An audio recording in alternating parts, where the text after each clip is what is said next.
2, 1.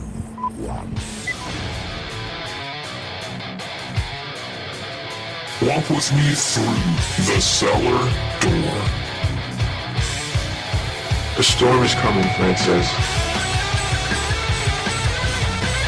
A portal to a more skeptical world.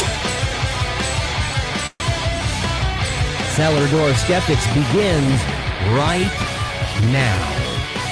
Prepare for the revolution with your hosts, Christopher Tanner and Chris Hanna.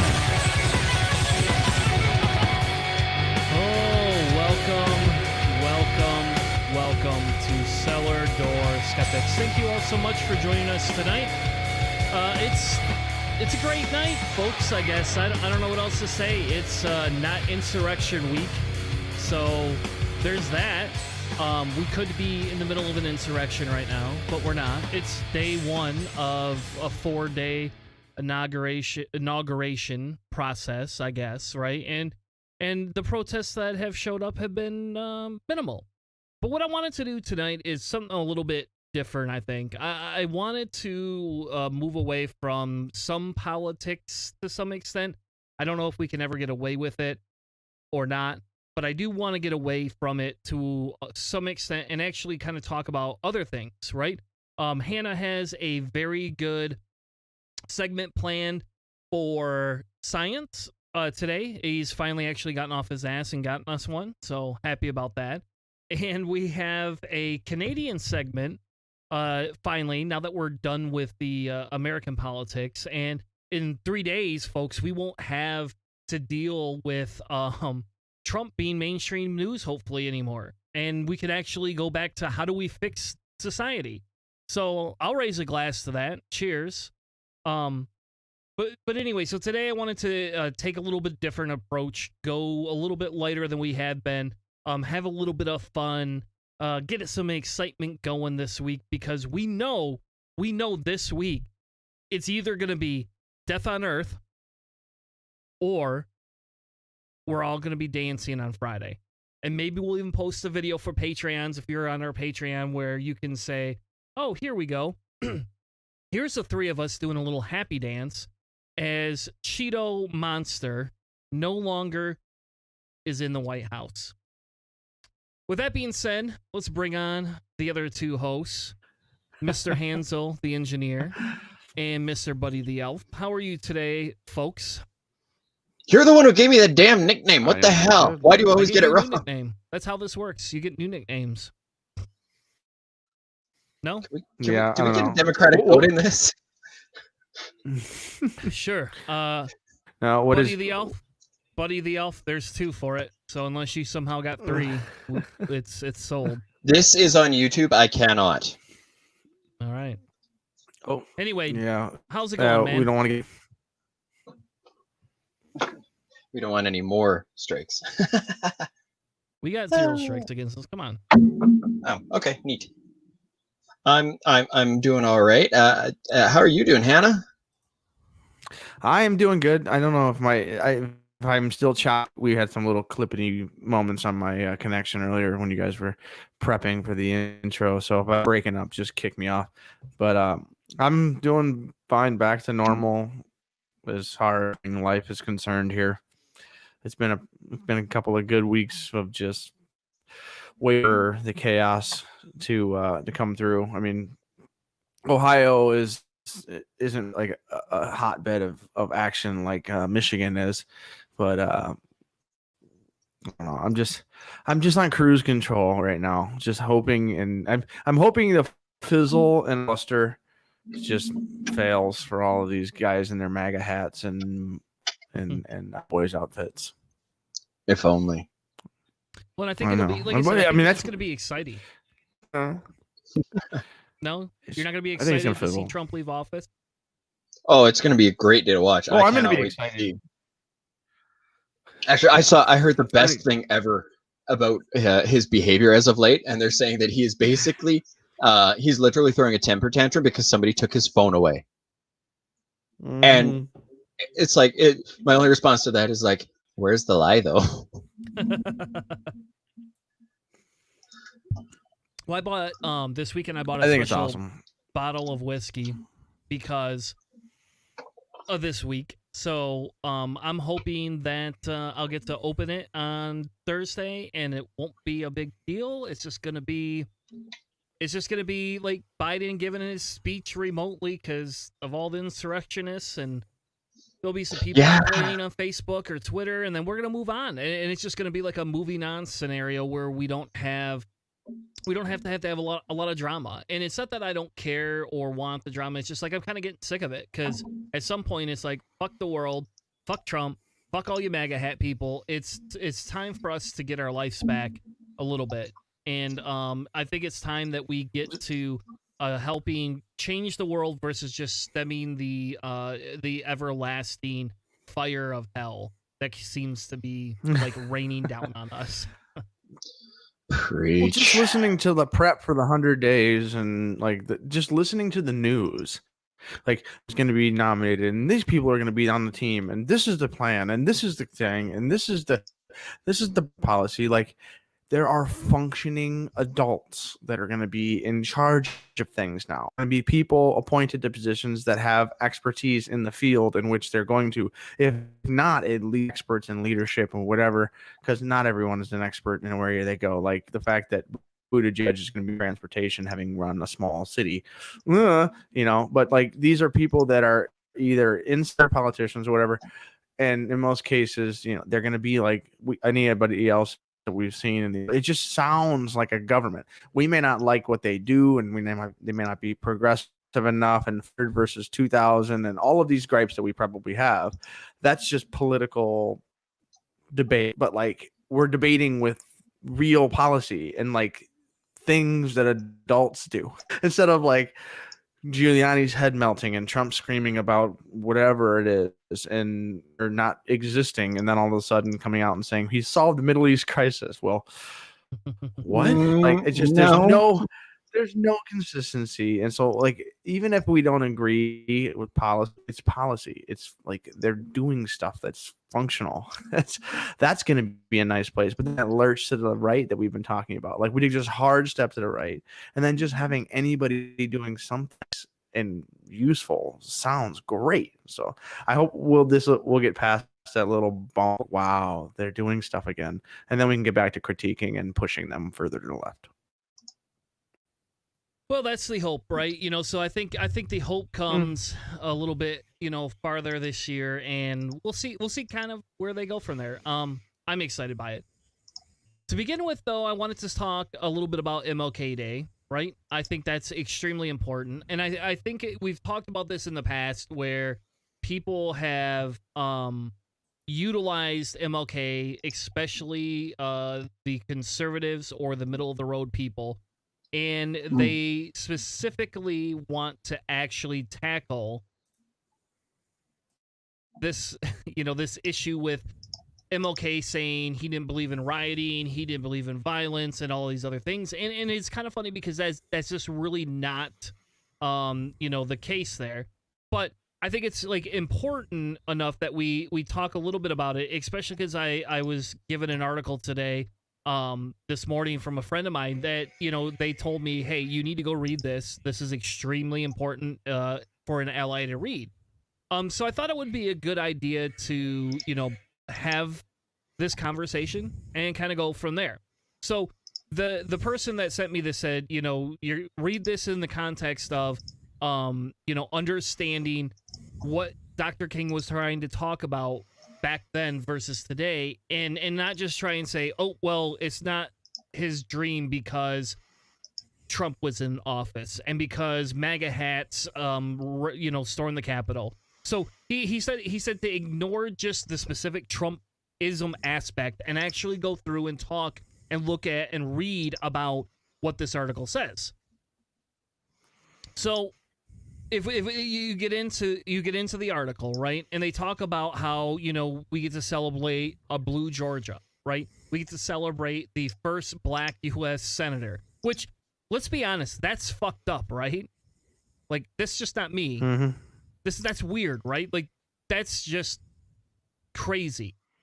From Georgia, and I get Georgia may be a hotbed of conservatism, but for Christ's sake, where's the black conservatives? Why are they not at least, putting them in? And they're not. And so I don't. This part, doesn't catch me. Like they're going through and discussing about, is really Warnock a radical, right? Because that's what Trump and his opponent Loeffler made him out to be. But if we get into his politics, if we get into who he is, he's not a radical, right? MLK was more of a radical than this reverend is. And I say that because this, Oh, yeah. back then you had to be a lot more aggressive than you did now, right? Yeah, well, back in the day, like Martin Luther King Jr., Coretta Scott King actually put an article out, and we have this conversation every year, is that the whitewashed version of Martin Luther King Jr. is really great for bringing in young minority kids to see this great leader who was revered and someone to aspire to. It's, his message of being part of the real American diaspora and all of these great things. Like some of this stuff, like the messaging that he had was really good. And, I do believe it's a little overhanded in some cases where we have an issue with revisionist history. Martin Luther King was one of the most hated people in the country when he was assassinated, and he was assassinated. You know what I mean? Wasn't Like, the FBI sending these him two letters trying to things- get him to kill himself? Oh, yeah. I mean, there's a ton of really, really aggressive, dark stuff that was going on around that time, and the feel of people protesting against minority rights felt a lot like some of the protests and things that we've seen this last election cycle, and it's been an interesting parallel to kind of the state of civil rights in this country, in the state of equality and equal rights, and just being given the respect that part of being an American is also having access to all of the resources and funds and all the things that you get as being an American. But also, piece of it, in my opinion, is the fact that in almost any place in this country, you are supposed to be able to simply be an American and go wherever and be free of discrimination, be it race, religion, ethnicity, sex, gender, all of the different variables, and handicap, all of the kind of thing. Like, and all of these things we are looking for, just the resource and human rights level, we are still trying to equal out. Not to mention the philosophical nature of our country, like what King probably aspired to, and he got frustrated in writing the letter to a Birmingham jail saying, all of you moderates, essentially the white cis male podcasters like us, what the fuck are you doing? Are you doing anything real, or are you just talking about it? And like, these are still things that some of us have to deal with. I know I don't do enough to try to bring things together as far as supporting minority groups and things like that. I donate a little bit. I could donate more, and these are things that I think about, and everyone should reflect on what they do every year when it comes to Martin Luther King Day, because like self-reflection is a big thing, and this country definitely needs a healthy dose of that, especially around this election cycle. Yeah, and what this article starts off by saying essentially is that, this summer, that's what we saw, right? We saw people going into the streets and protesting, people banding together saying, okay, hold on a second. And what did it get us? It got us Democrats who were never publicly uttering systematic racism to say that. They're getting lawmakers to say things that, I mean, think about it. Biden made it a staple platform for his presidential campaign. More than Bernie, more than everybody else 4 years ago. Everybody, he outdid himself, and they did that. Yeah. You've got people kneeling As long as he comes through. You're right. Okay, but you're missing the point though. The difference is you got to get But the yeah, conversation it's awesome that going. there.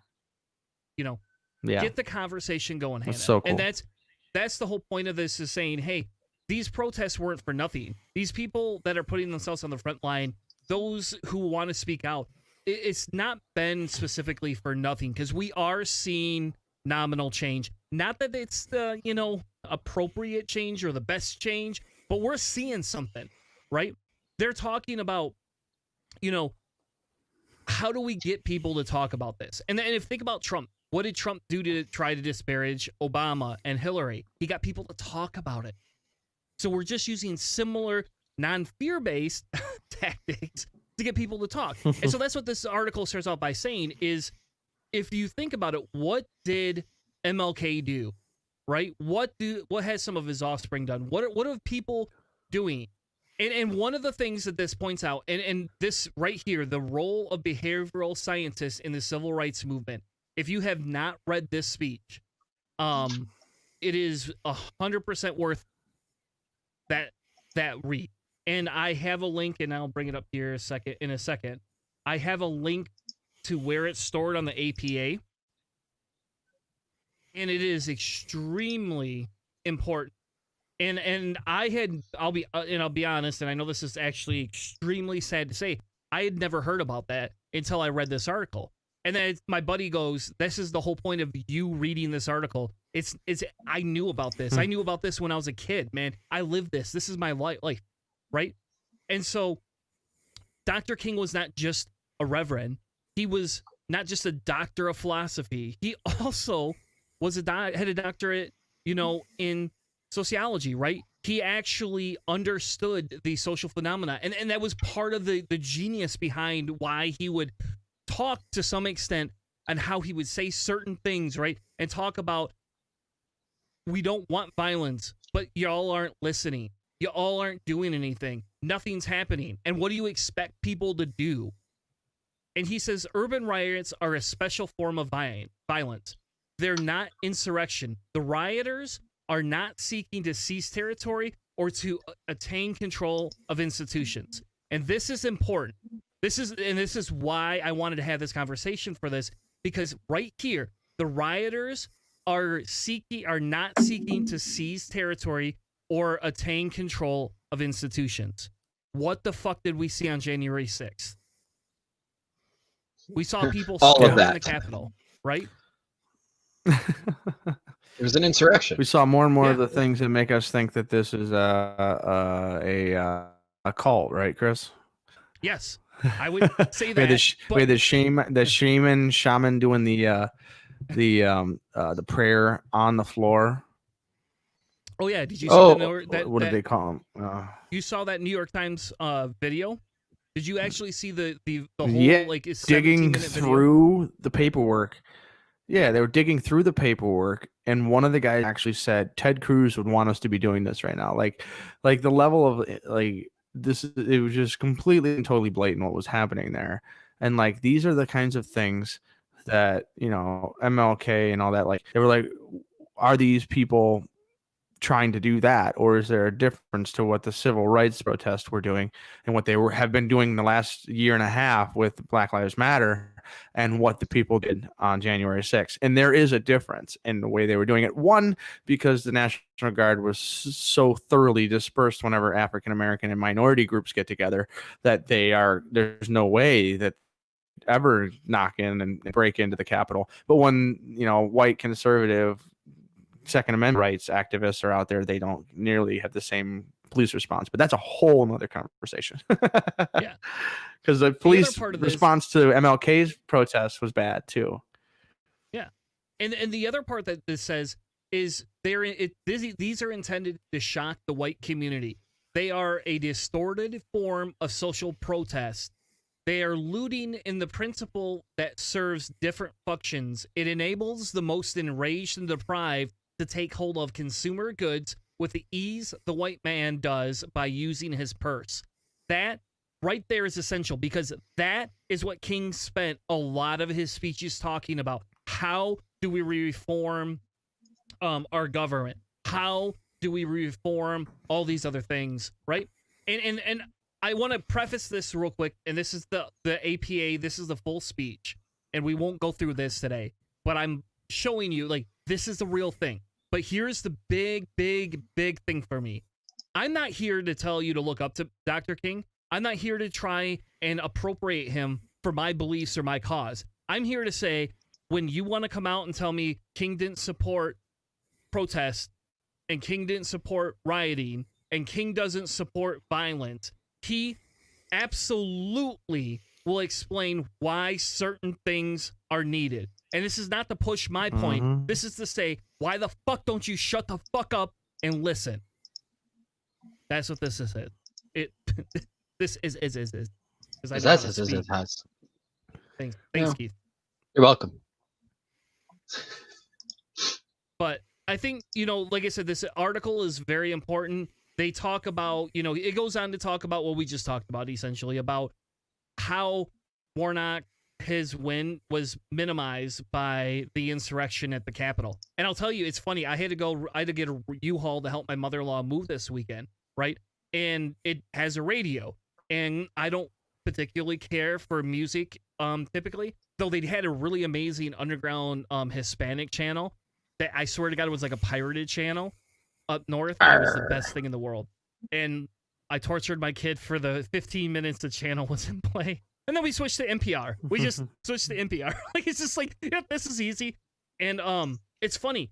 The BBC Hour, right? They replay it. You know what they call this? They don't call it a protest at the Capitol. They call it an insurrection. They call it a riot. And they call it a coup. That's what the fuck they're calling this, folks.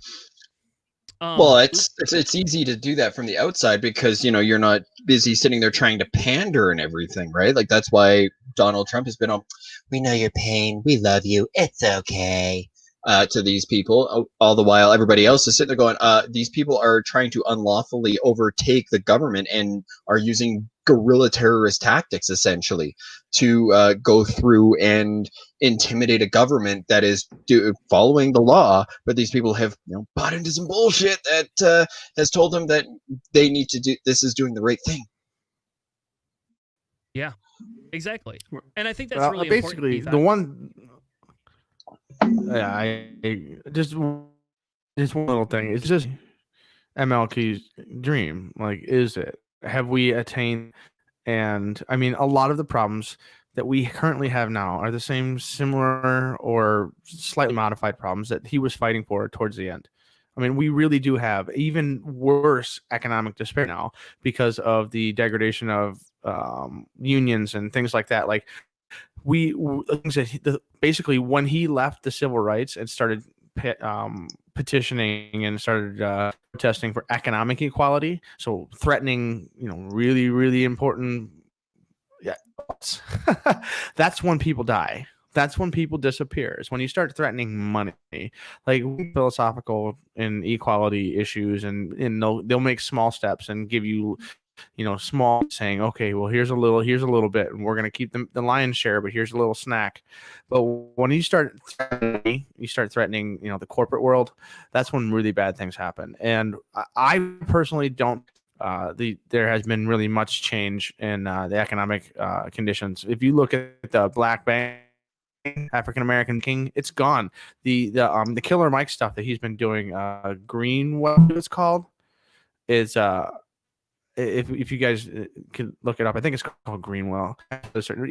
We should definitely have that. But some stuff that they're doing is just they're minority owned banks, and they're trying to build up what it did exist before Philadelphia was burned down, and Black Wall Street was burned down. I can't remember where that one was, but in the end, like, economically, we have seen a consistent stratification, one flat line of everything is basically maintaining itself. And it's and some of the things that he was petitioning for haven't really changed. In fact, some places it's actually gotten worse. And so this isn't MLK's dream. Maybe some things have been democratized as far as information and stuff. Yeah, Greenwood. That's what it was. Like, this is what he was looking for, is like that kind of economic stuff. We had to do that because your other thing you Google with Killer Mike, it doesn't show up well. Don't Google what he told you to Google.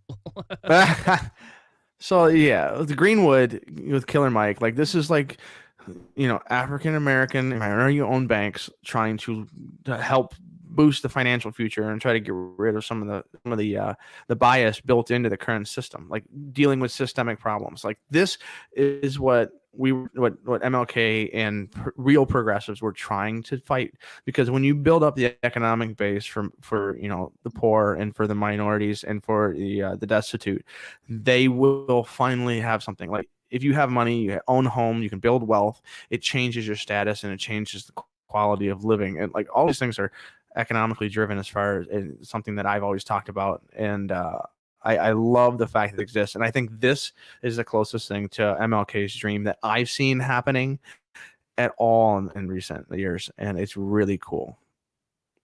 Yep. And there's if you Google MLK Speeches, and I did throw a link in there, you'll find some of the on Twitter. And again, we use Twitter more and more every day, but you'll find different areas where people are rereading it. They're talking about it. Here, what do we talk about? The role of behavioral scientists in civil rights movements. It's not just me that is talking about this, and I'm very grateful my friend sent me that, because I wouldn't have known some of these things without that. And I encourage you to go out and say, and not just look at his top 4 speeches, right? Like, how many times have we heard, I have a dream? Like, I got it. It's a great speech, but he has so much other stuff in there. And, as AOC points out, specifically, Drum, Major Instinct, To the Mountaintop, and Beyond Vietnam are her top 3 speeches where you should start if you're going to actually study what MLK talked about. Mm-hmm. So. Yeah, I was about to just point that out and be like, oh, well, did you see the AOC tweet? And then you brought it up. I was like, oh, well, I guess you can do that then. Sorry. It's okay. It's okay. Self-reflection and trying to better mentalism for the person yourself. Make yourself a little bit more active, and do a little bit of trying to make huge, crazy change. Don't lose 60 pounds. Just try to lose a couple pounds, right? So try to make a small change. Do $5 a month into something that you don't usually do. So I do the Foundation Beyond Belief, and I've been looking at $5 a month into NPR, and maybe I'll do the Cleveland Food Bank, because that is helping important groups that really are in trouble right now. So like maybe those would be 2 things that I change, and I won't, I don't get out and protest on the streets, but maybe financially I should start money in. I mean, these are the little things that you can do and you can change yourself. So we're still early in the year. Maybe you can throw an extra resolution, try to do something nice, because those are the things that MLK really need Americans and the progressives to do. Fair enough. And with that being said, we're going to move on to our Answering Conservative Questions.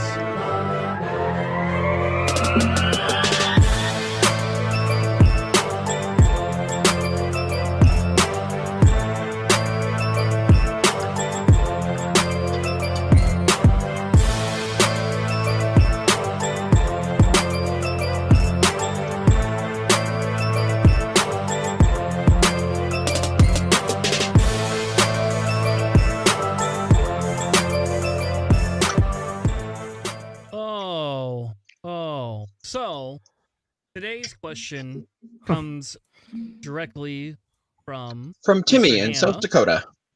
From South Dakota? Shit. I didn't know that's where you got that question from. Keith, we're not supposed to tell people the cities We're gonna need another Timmy of where we get these from. It'd be appreciated. We don't want people That's going a good to thing South that was a Dakota state. and riot if they become a state. Oh my god. They've been a state for a lot longer than Canada's been a country, but that's okay. Is that true? Yeah, because you know why you're not a country? Because you still ain't free. You still worship the queen. Oh, boom. No democratic elections. All right, moving on. I'm sorry. All right, that's not fair of me. We love the Canadas here. And I want to get into Canada if this whole coop thing goes awry. I'll be living at Keith's house. This week's question is, why is Wednesday's protest being considered a riot? That's not the question. That was last week's question. I was going to say. Yeah, I was going to say. That's last week's. Nope. I did not save the question after I edited it into there. There you go. Whoops. Why do Democrats and progressives hate Trump's economy plan? Because the economy is breaking records every day. So Keith, you get first crack at this, bruh. The economy is breaking records every day. What do you mean by economy? You mean like Wall Street? No. Just because Wall Street is doing well doesn't mean anybody else in the world is. I mean, as far as I understand, the only people who really benefit from Wall Street doing well is Wall Street, is Trump and his friends. It's not that the economy is doing well. The economy is not doing well. I mean, maybe I'm just being a little more doom and gloom, but how's unemployment doing? How's the average wage? Is the average wage below like the living wage? Because if so, your economy, no, it's not doing well. And in fact, your economy is terrible. And the only records it's breaking are for how bad it's being. How big is the wealth gap? Can the poorest in your country afford to eat? No, that's a problem of your economy now, isn't it? Oh, that's right. We can't feed the poor because they haven't pulled themselves up by the bootstraps. Never mind the fact that the entire system is rigged in such a way that the only way to get ahead is to have been born into privilege with a silver spoon shoved so far up our ass you can taste it. Or you just get really, really lucky, like a very, very, very small amount of the people. The economy isn't doing it as well as people seem to think. And the reason why his economic plan is so despised is because it literally does nothing but screw over the middle and lower classes. It only props up the high end of upper class. It is not about the every person. It is simply about allowing the greediest of society, who will never have an episode of Hoarders done against about them, even though probably should, to build up that wealth gap, to continue to allow it so that one person controls more capital than a country, or at least controls enough capital that is on par with a country, and then utilizing various loopholes to exploit tax breaks and not pay taxes, which we've seen that Trump has done for a long damn time. So it isn't an economy that's based. Yeah, $750. I have a special place on my ass that I'd like him to kiss for $750. But I digress. Does that make sense to anybody else? I mean, would you pay me $750 to kiss a certain part of my ass? I mean, I could use that. That could pay for a couple of doors in my house. Like, just saying. I could use that. I could pay off my credit card. Well, I'm not going to pay you to kiss your ass. That's not how this works. Oh, see, that's what I'm saying. Is Trump could pay me that for $750, and then he could kiss my ass. We know in our U.S. system that it doesn't work like that. Hanna, what's your thoughts? So for me, it's who owns stocks, right? So in 2002, the highest stock ownership was reported. Americans 67% said they had. Those stocks are not the kinds of stocks that are going to be booming, growing, and behaving quite like Wall Street, the Dow Jones, and NASDAQ, and NICE, and all that stuff.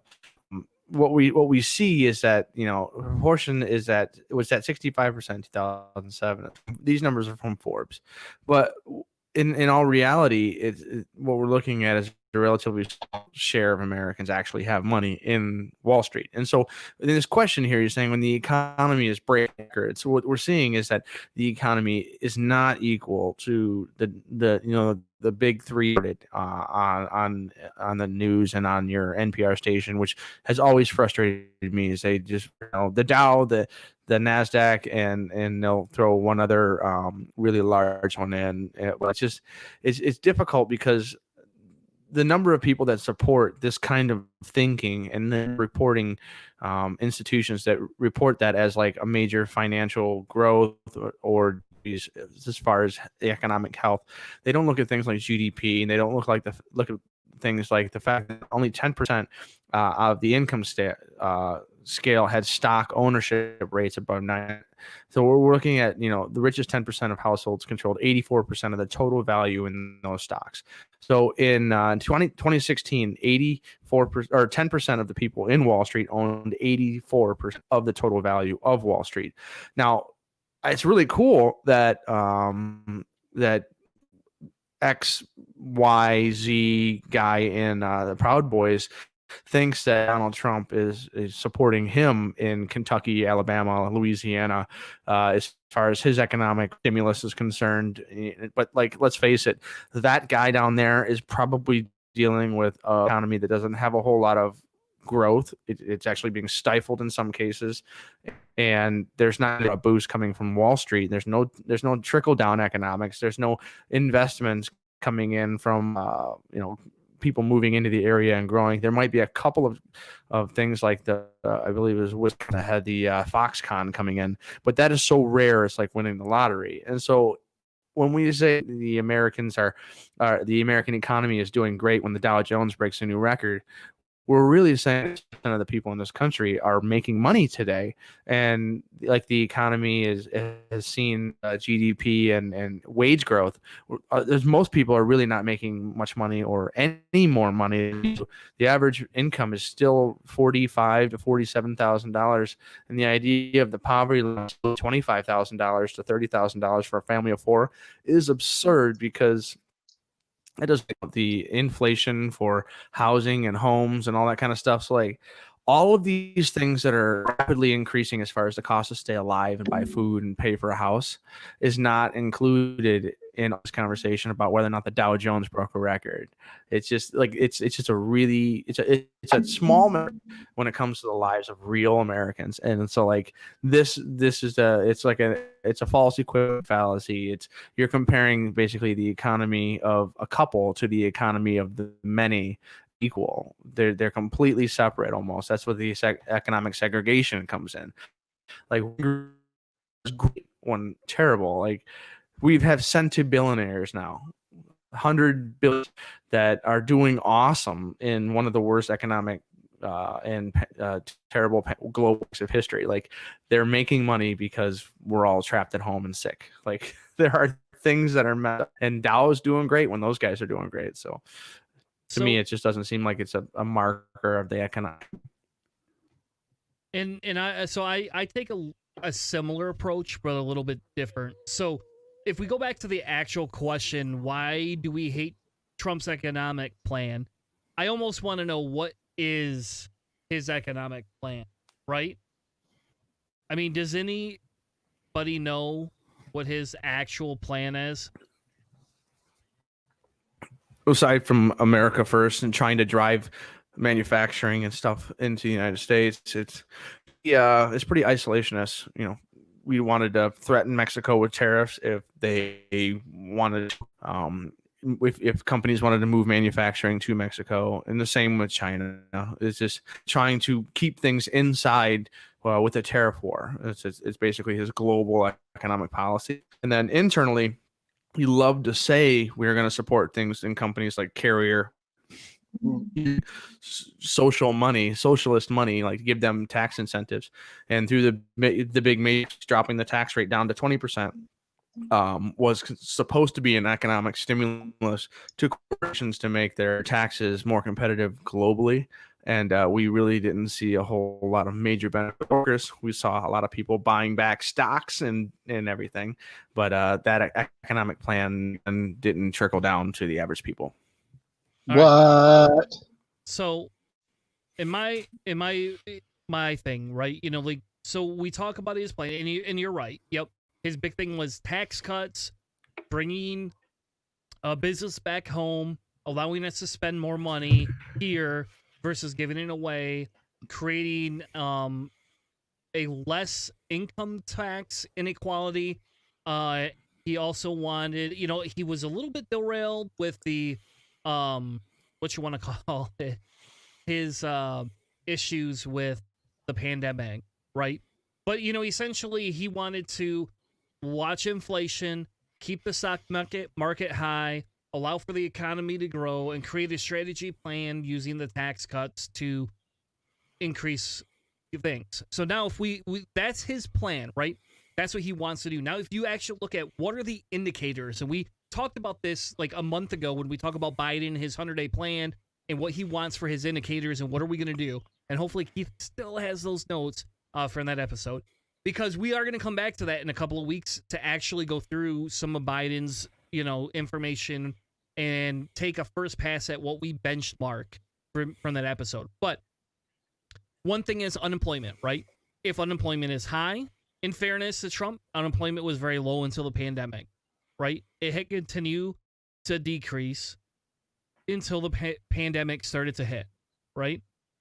We also saw joblessness decrease. Now, that is not a key indicator of economic success, but that is a indicator to say if more people are employed, there will be more people able to spend money. In fairness to Trump, he did reduce, based on Obama, he reduced he reduced unemployment, right? Right now during the coronavirus, that's absolutely shot to shit. But currently, that's what it is. The next thing that we would look for is how we contract on record during the coronavirus, right? Are we outsourcing? Are we doing a lot of things outside? What is our GDP? That type of a thing. And I think that's the one big thing we could say is that was not increasing.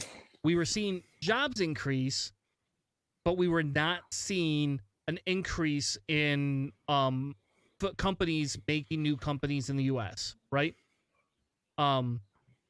Another thing that we would look at is consumer spending, right?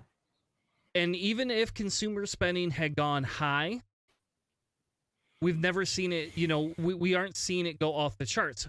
And the difference is it has climbed, again, in fairness to Trump, it has climbed a lot higher over his years. But we also had seen that during the Obama administration as well.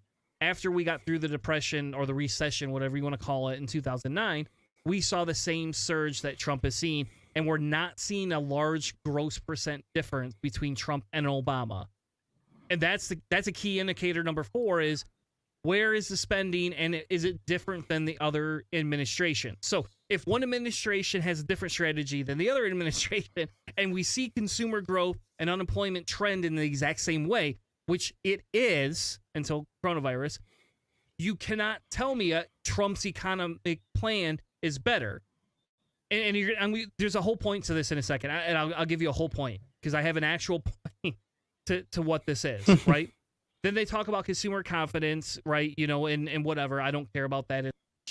That's kind of wishy-washy. You can't analyze that. The next trigger is how much money is being given into the economy by the feds and essentially putting us farther in debt. If we look at the comparison between Obama and Trump has exceeded that, or the Republicans, whatever the fuck you want to say, they have exceeded Obama era. And I don't have an exact percent because I didn't do the math, but they have exceeded the Obama era by how much money they've injected into the economy. And that is between giving actual cash and tax breaks that reduce the cash flow that we see. And again, people have to understand this like a business. If you ran a business and all of a sudden you were giving tax breaks to your largest customers, you're going to see a cash flow decrease. Now, if that means they buy more and you just make a little bit less, that's a Walmart strategy. That's like your very low end type strategy. I'm going to sell you a shit ton of stuff for 1.5% margin, and that's how I'm going to make my money, right? And then I'm going to go back to all my other consumers or my suppliers, and I'm going to ask them to reduce costs, reduce shipping, and all the other things. And because I'm going to spend more money. So that's a strategy that uses. Apple's on the other end, right? Apple says you're going to spend $1,200 on a fucking phone. You're going to spend $1,300 on a crappy laptop, even though the new Apple MacBook Air is better than every laptop put together in this room. I'm just going to say that because the new M1 chip is amazing. But traditionally, Apple is overpriced for what you're getting. And so that's the idea is you have these different conditions. So when the feds inject money and we're seeing the money that we have in a pool decrease, now we're at a problem. We're at this crossroads because technically speaking, in Obama's economy, we did not see the same decrease in cash flow that we see during Trump's economy. We can also talk about the fear and stuff like that, and inflation and marketing and manufacturing trends, but I'm not going to get into that as much because I think those are a little bit lower of an outcome.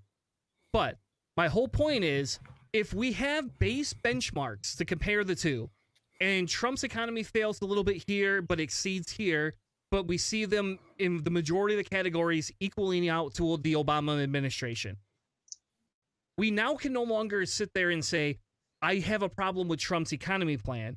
It's, I have a problem with the methods Trump's using because it's hurting the social dynamic over here more. So it's not actually, and this is the longest fucking speech I've given about the economy, and that's not my forte, but I understand data and analysis, and that's what I did on this.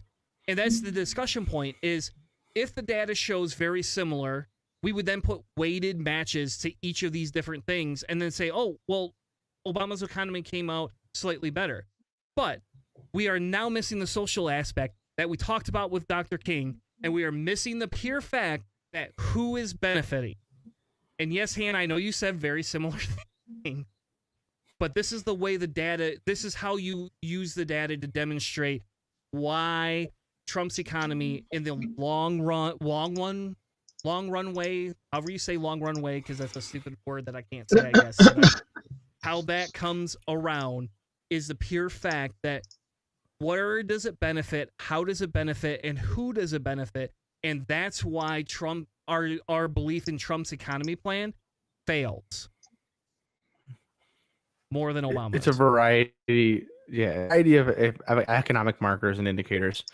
And, from the tax plan to the other economic plans and things like that. Like, what he wanted to do was good, build American manufacturing and do those things. The way he did it was World War II-ish. And let's just face it, global economies, internet, and Instagram influencers.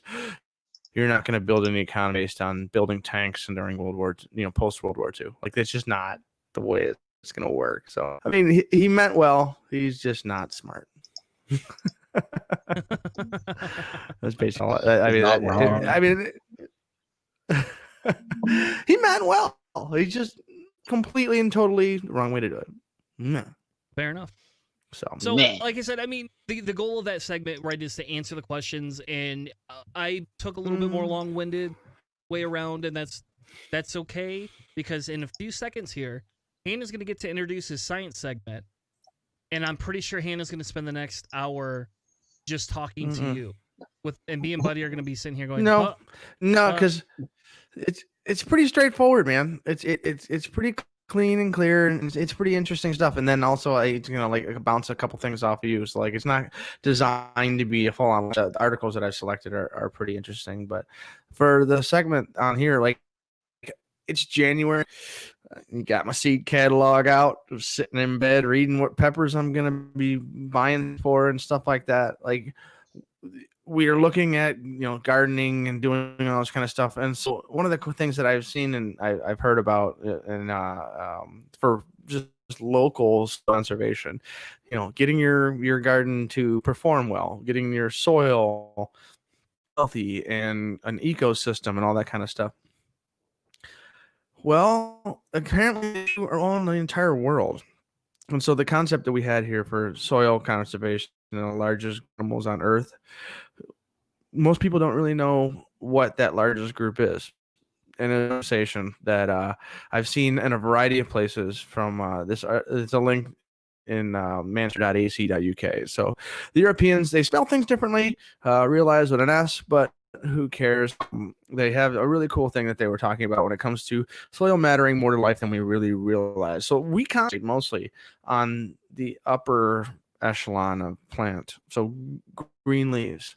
It's something that matters a lot to conservationists, progressives, and all the people who are trying to build biodiversity and save the rainforest and stop the global agricultural monopolies, Monsanto, the one that everyone hates, but not nearly the biggest one.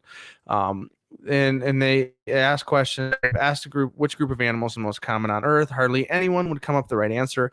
It's not ants or fish or even humans. It's nematodes. They're also called threadworms. And 4 out of 5 animals on Earth belong to this group. And hardly anyone knows that because they live underground and it's obviously invisible to most of us, and they're quiet unnoticed and perform vital services for the world every day. Essentially, all the other soil organisms and things that turn leaves, dirt, dog crap, and sticks and everything else that's in your yard to something that the plants can eat, and into something that the garden itself can use. So the reason your soil is black is worm poop. I really think it's an important thing that you need if you're a gardener, because why do you do compost? Why do that little bin in your yard that you can, turn over some leaves and it's not, and you have all of the plant seeds and all that kind of stuff just getting melted and get cooked because of the heat and decomposing process, and red worms and all the things that you concentrate in the garden if you have one.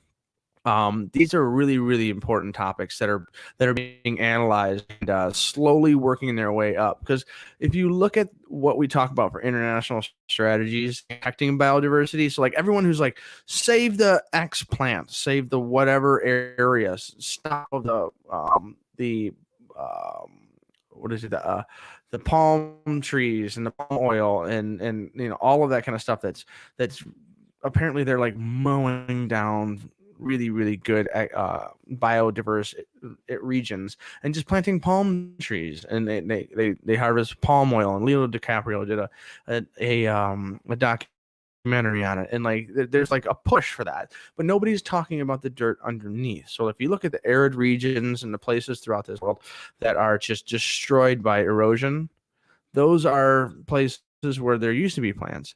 The plants died. There were no roots. There were nothing to go back into the system, back into the dirt to keep water from running through and washing away all of the nutrients.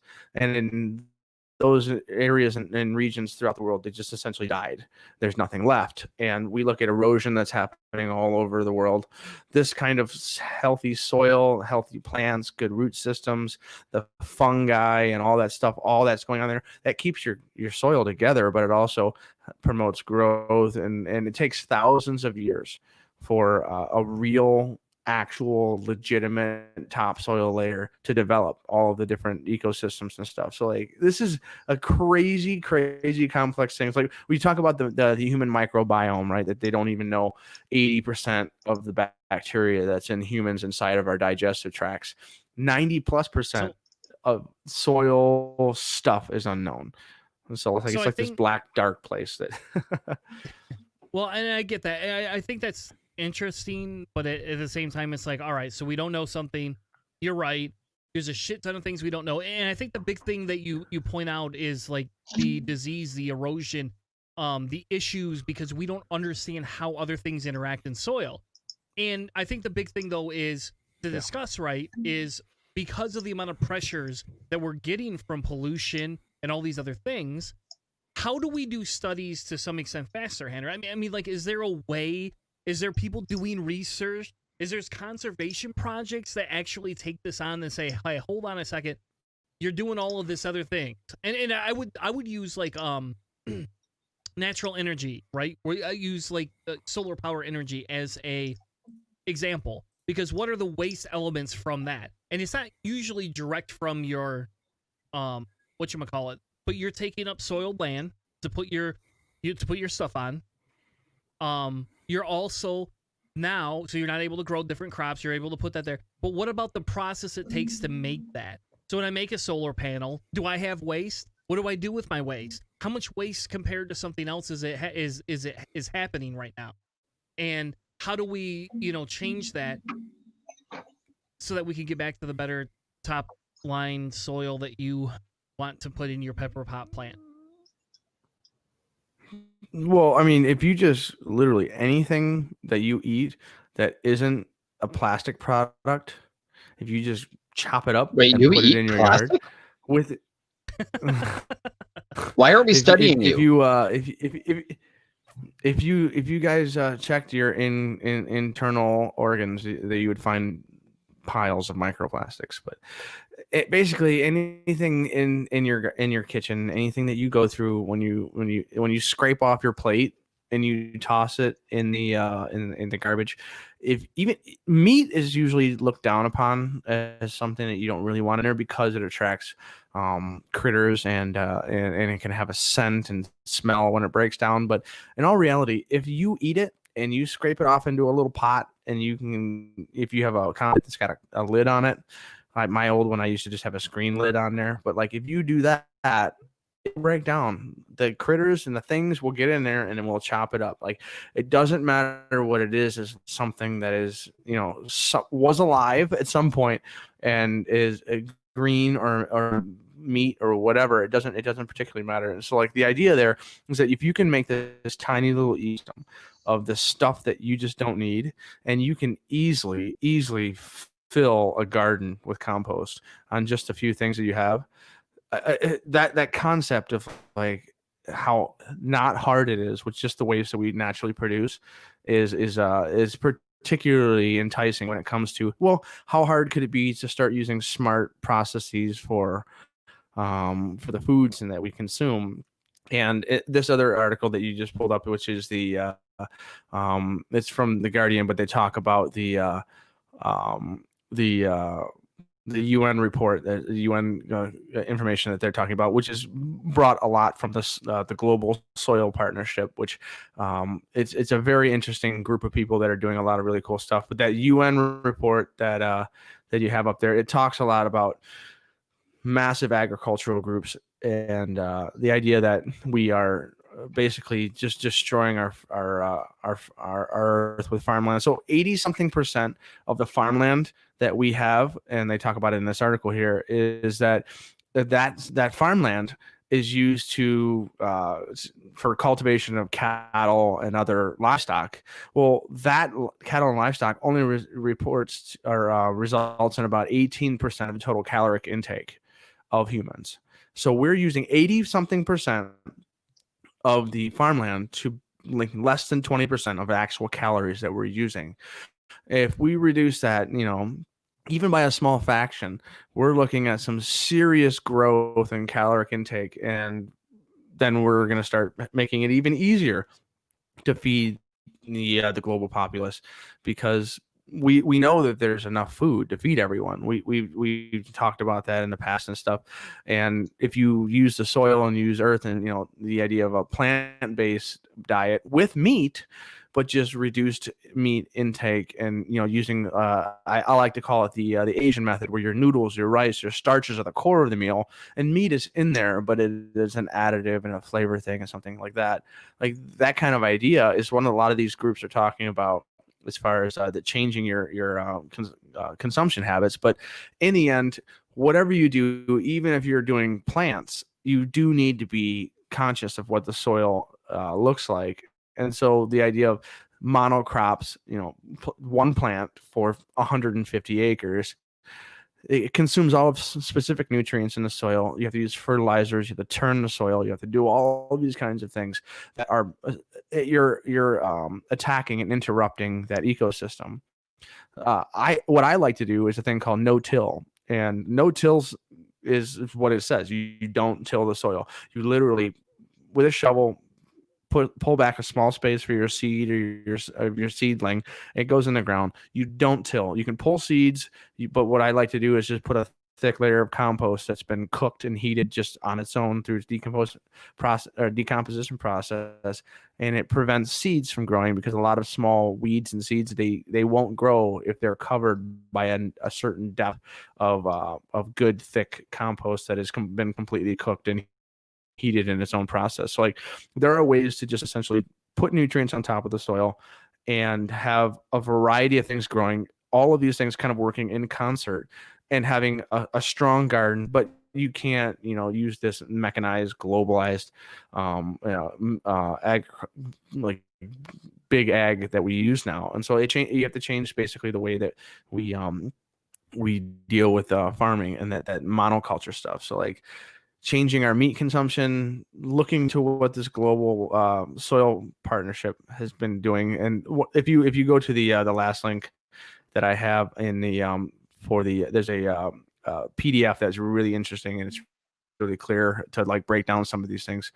And what that PDF basically has a list of things that are damaging, a list of things that are the results of that, and then some of the things that we can do. So on the far left side, that it basically talks about the things that happen to our soil if we are essentially farming the way we do. So if like Brazil and places like that, they're chopping down the rainforest. Once you remove those trees, there's the root systems don't keep the nutrients, and a flood comes through and it washes away a lot of the topsoil because there's nothing there. Nutrients are gone. You are starting to grow nothing in those areas and they become arid. And then population growth obviously is a big deal. A lot of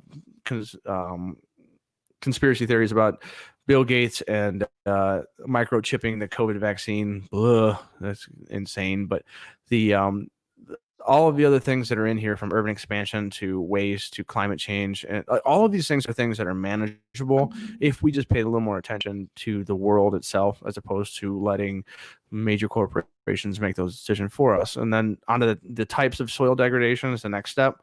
Is basically biodiversity loss, monoculture stuff. So like we're only growing one thing in a giant place. All of the bugs, plants, and things that used to live in that area, they run away. The next thing is salination and sodification, which is oversalting and oversodium, and there's a variety of other, like calcium and manganese and magnesium and all the stuff that gets into the soil, and it just completely screws everything up and blows the nutrients out of. And then when the nutrients in the soil isn't getting like a good variety, then it gets compacted. So like you think about the like the salt flats and stuff like that out in Utah, it's just a hard, flat marble glass thing. Well, nothing can grow in there because there's nothing in between the soil. It's just dirt and rock hard. And so all of those things work with water scarcity and, poverty and climate change to just literally destroy everything. And there's a list of things that we can work on that I've mentioned before when it comes to like paying attention to things and basically learning about the soil and stopping degradation, essentially bringing things back to a little bit more of an organic and natural way of crop rotating and dealing with waste disposal and stuff, like all of those kinds of things that we think of as like a healthy way of of farming. And that's kind of the goal here, is like to get a bunch of really good data and information, and that needs to be as important as the plants on top of the soil. Well, the microeconomy and micro biodiversity also below the soil matters just as much as when you talk about the human system, that we need to pay attention to the food and the things that our bodies consume, because they are finding now that the type of microbiome and the microbacteria and stuff inside your body has the ability to affect things like depression and Alzheimer's and all of this kind of stuff. If you don't think that the little things inside your body that can completely and totally change the results and the high quality of your life are not happening in the soil and the plants that you're growing, then you're obviously completely out of touch with the idea of evolution. And so like that's basically the gist of this, is like soil to me is surprisingly complex, like way more than I thought it would be when it comes to like dealing with, like, I mean, it's dirt and there's tons of stuff in there, but like the ripple effect, the butterfly effect is just intense. As with everything, when you learn more, you realize that you know less and less about more and more. And this is a great example of it. That it's like it makes being I guess a resource conservative, right? Like I would technically be a conservative of the conservation of Earth. That conservative would be that it's so complex and so different and difficult that like we have so much more work to do, and learning a little bit more at a time is really important. Well, and I think the big thing here is the fact that when we look at these different things, right, you also posted this link where we talk about how you could be a better partner. So, like, yeah, you're a conservationist to some extent, and I don't want to say you're a conservative. You're a conservationist. There's a huge difference in that. Because I am to some extent, too. Like, I believe in recycling, and we don't have forced recycling in Michigan. And I pay the extra money to recycle. right? Not that that's the best thing in the world, but it is. I do too. We have a compost pile. My mother-in-law has a compost pile. I mean, we have those things. And yeah, you're right. I don't put any bones and I don't put any meat. Like, I don't. We don't do that. That's not something we do. Yeah. I had thought about starting a separate Keep one. your dog but, poop out and all that. you know, it's just kind of, yeah. It's just, there's certain things you just don't do. Now, in fairness, I don't have a garden, so, like, I could compost all I want and it's inconsequential. And I had a friend who lived in a hippie house where they composted their own biodegradables. And I thought it was weird. I hated the toilet. I hated going to their house. They changed the box every day. You don't want to eat poop potatoes on Mars? Huh?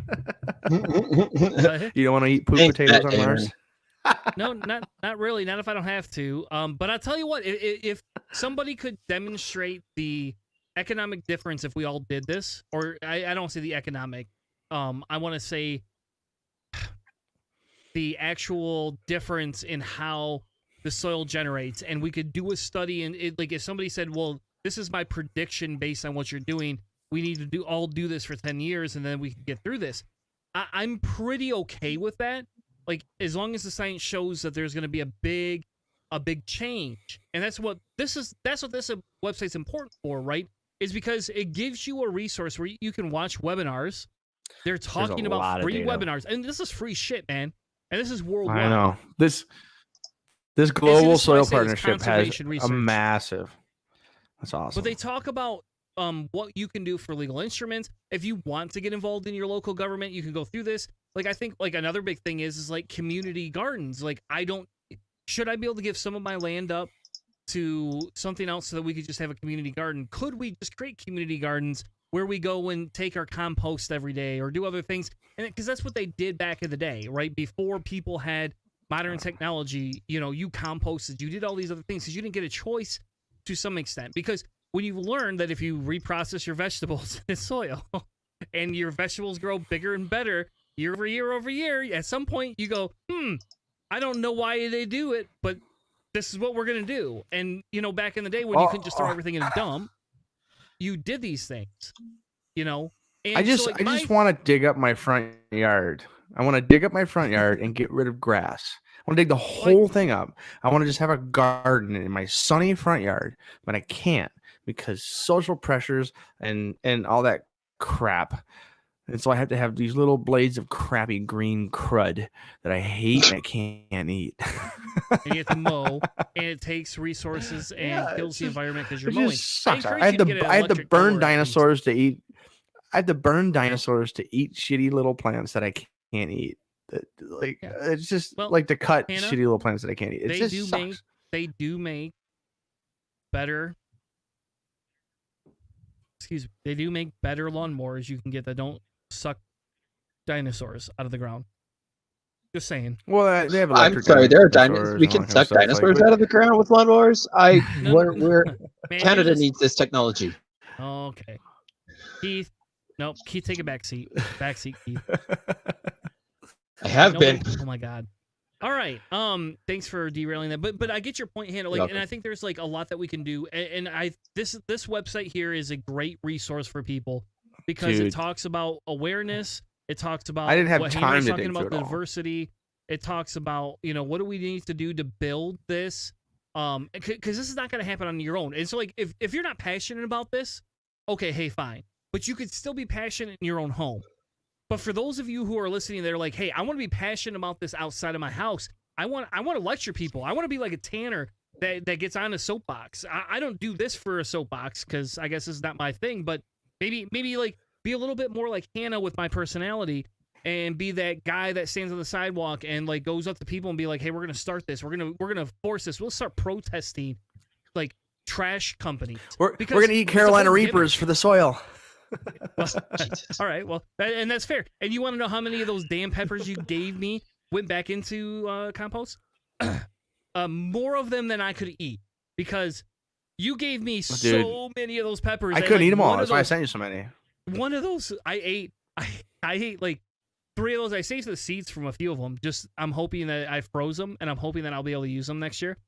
But man, like one of those. You don't even need to freeze them. Oh, I didn't know that. I have them in my freezer because I was like, I know I'll find them there because I'm gonna be like, why do I have a little baggie of seeds in my freezer? But I did. I when I cut the habaneros up with gloves, which you must use. Trust me. That's a whole different story. That's in an after show that I'll tell in the after show, but I'm not gonna tell it now in this one. But if you it won't hurt them or anything, because like if you're growing pepper plants, like in the winter the pods fall to the ground and freeze, and then the seeds reactivate in the spring, so like it's not going to hurt them. It's like, well, like strawberries, like if you want to grow strawberries, technically you have to freeze the seeds for an extended period of time, and then the seeds, when they thaw out, they're like, hey, it's spring. So like what they say is just scrape the seeds off a strawberry, put it in the freezer for a few weeks, and then take them out and plant them in the soil, and they'll grow. Otherwise they won't germinate. And so like there's all kinds of wild and crazy stuff that, like, all of these things are interesting little like around your house things, which are awesome. And if you do like the little incremental change, you pay attention to the soil, maybe you have a garden with your kids and you just do a little bit. And then in my case, like, it's slowly gotten to the point where I just like, I pay attention a little bit more to these kinds of things. And, this is another area that could be something that I maybe talk about or do something with if I ever get involved in local politics or something in my city. Like these are things that are, hey, maybe we have this huge swath of green grass and tree, and with like a couple of trees in between two main roads in my where I live. It's just grass. It's just huge area of nothing happening. And they wanted to put a park in it. And it got voted down, and it's too expensive, too whatever. Okay, well, maybe we can do something like flower gardens. You want to bring back monarch butterflies? Ohio's on the path. Let's plant zinnias. Let's plant milkweed. Let's make these areas beautiful and interesting and useful instead of just green, tumbling golf course hills. You know what I mean? Like, that would be where you can't grow, so much better, and it would increase biodiversity in the area and whatever. It's just awesome stuff. Little things. And where if the apocalypse happened, it would actually be useful for something versus a fucking lawn. Just saying. Just saying. Moving on, because I think about apocalypse situations a little bit more nowadays than I used to 4 years ago. We're going to move into the Canadian segment for tonight. Conservative hypocrites say it ain't so. And I asked the question because when I say I want a Canada segment, I didn't think I'd get a political one, but I fear Keith has given us Canadian politics. Well, I didn't realize that we were avoiding politics, staying away from politics this one. Had I known that, I would have. Well, Canadian politics tried to find some real politics. not in the grand scheme of things, no. Yeah. So Keith, explain why you chose this and what's going on.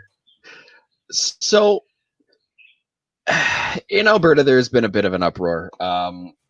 As you've heard me lament, I don't know how many times now, we have a conservative government. They're terrible. They mess everything up, and they really are just going out of their way to screw over the public system in favor of their private interests, because enough of them have private interests and conflicts of interest, to be honest, that none of them should have their jobs, but they do, because oil and gas is important to this province. Anyways, so over Christmas, I guess I should back up a little bit before that. So Alberta has a population of not quite 4.5 million Canadian people, so I think that's only like 3.5 million Americans. I'm not 100% sure how that conversion rate goes. But Alberta at almost 4.5 million people was showing 1,700 new COVID cases a day by the beginning of December. We were on par with Ontario, Quebec, if not beating them. And Ontario has about triple the population of Alberta. So we were doing a hell of a lot worse than they are. And we were kind of the laughingstock of our country. And I've just had to remind myself that we were the laughingstock in comparison to a province that was being led by a member of the Ford family. For those of you who don't quite understand, years ago there was Doug Ford, who was the mayor of Toronto and was caught smoking crack, and a lot of late night TV hosts got good jokes out of that one. So his family is leading Ontario. Yeah, them too. It definitely put Canada on the map and reminded the world that Canada isn't all about snowshoes and igloos. So Alberta, in Alberta, the pressure was mounting in municipalities because they were having to initiate their own procedures and protocols because the Conservative government was sitting and doing about as much as Trump did during the entire COVID thing, and that was a whole nothing. So on December 8th, it was announced after a lot of pressure and a lot of governments or a lot of cities were saying, yeah, no, we're just going to do our own thing because you guys don't care, obviously. It was announced that Alberta was going into like the second lockdown, and I say lockdown with the scare quotes because that it was really half-assed and they changed a lot of things and didn't really put a lot of effort into it. And it has brought our numbers have come down, which is nice to see. But we haven't fully seen the numbers from Christmas and New Year's yet, so we're waiting on that. So on December 8th, it was announced, and then on December 13th, the restrictions that went into effect were restaurants, casinos, gyms, rec centers, libraries, theaters, personal service providers such as hair salons and barbers were all to be shut down. Outdoor skating rinks and ski hills remained open because outdoors, when you have that large of an area, the airflow kind of helped make it so that even if you had a lot of people in an area, it wouldn't be as conducive for spreading the virus. Retail stores and churches remained open, but only at 15% capacity. I'm not going to go down that road because there's plenty of podcasts that have talked about how churches have violated and broken and gone out of their way to say that now we're exempt because God's going to protect us. It's all good. Alberta also imposed a province-wide mask mandate in indoor public places, including workplace, and banned social gatherings of any size, indoors or out. Let's see here. Oh yes, the restrictions were to be in place for a minimum of 4 weeks. Whenever possible, whenever able, people were to be to work from home. All that sort of thing. Schools were closed. Kids were doing online learning. They've actually gone back now, which is a bit of a dumbass maneuver, but that's a personal matter. Close contacts were limited to households only. Individuals who lived alone were allowed up to 2 close contacts for in-person visiting, with two people remaining the same for the entire restriction period. So no, 2 people here, 2 people there, 2 people, no, 2 people, period. Festivals, parades, events, concerts, exhibitions, competitions, sports, and performance remained prohibited. However, it should be noted that there was a last-minute change. Are you sure? It should. On December 22nd, the rules were modified to allow people who live alone to attend one single gathering in another's home between December 23rd and 28th. So basically, if you lived on your own during that time, you could go, to a gathering in another home, even though they weren't supposed to be gathering. But it doesn't matter if it doesn't make sense as long as it's from a conservative. That's fine. But right around New Year's, it came out that there was not just 1 or 2 or even 3 UCP MLAs, at least, as well as press secretaries for 2 ministers, were all found to not be in the damn country over Christmas. Let's see. It got bad, and they've been doing a lot of damage control ever since, but nobody's really paid any consequences. Shocker. So it says the British were doing the same kind of thing with Boris Johnson. Like, there were like family members that were just you guys can't do anything, and then they got caught driving through the countryside, heading up into Scotland or whatever. But those people, there was chances major economic and political fallout, and so that's not quite happening. No, God, no! Come on, they're conservatives. They're not socialists. That's therefore, terrible. they are the good guys. Oh yeah. Oh, it's amazing what the UCP has been able to get away with. Was it Chris Christie in Jersey when there was a shutdown and he went to the beach with his family? Oh God, yeah. You guys the same kind of thing. These people in the picture here are at the beach. They're probably there all by themselves. They're in Hawaii. Right? They're in Hawaii. What? So, God. Yeah. Oh yeah. So what we have is the press they secretary. caught the American variant and took it home. As far as we know, they haven't brought anything home, but who knows? They've kept as much under wraps as possible.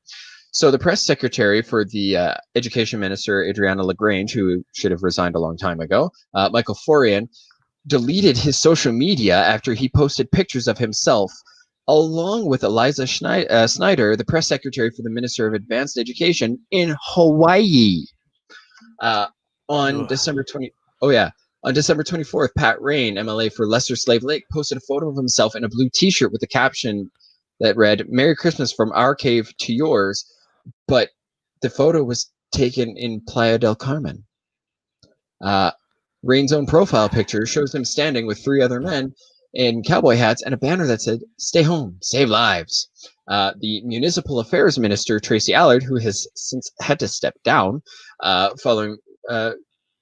followed media reports that she was in Hawaii, and she was. She came. That picture's awesome. I'm sorry. Oh, I love that. That was hilarious. Like, that should have been our that's just the best. That's like that was out of this whole segment, Keith. When I went through the research that you gave me, this was the best. I almost messaged you, and Does then he I have was like, marijuana pants on? To it. Huh? Does he have marijuana shorts on, or is that Steve. just like No. shorts? They're just like Bermuda shorts. I don't know. They're like little hippie No, shorts. he's talking about the pattern. Hey, it's Canada. I had to ask. We have. I mean, weed. We've got. It was like Jeremiah Bannister. So. All right, fair enough. Anyway, so that's about 10 UCP parolees who were caught, not quite with their pants down, but they were caught out of the country. So we have terrible.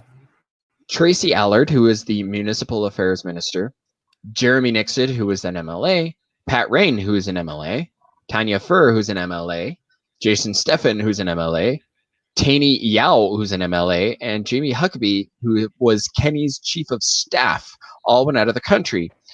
We have Allard and Nixon, who went to Hawaii, as well as what are the names that I had written up here? Florian and Snyder. We had Pat Rain, who went to Mexico. Tanya Furr went to Vegas. Jason Steffen went to Arizona. Taney Yao went to Mexico because he needed to disconnect after working really, really hard to pass a single-page bill. And Huckabee, who went to the chief of staff, went to the UK. So in the midst of all the controversy, only one of them has actually faced any sort of consequence, and that is Pat Rain, who was actually removed from the UCP caucus and now is sitting as an independent. Jason Kenney cited this as he has made no meaningful effort to work in his constituency. And of all of the names, this is the one that I had the most written down, just because there was the most reason for this guy to step down.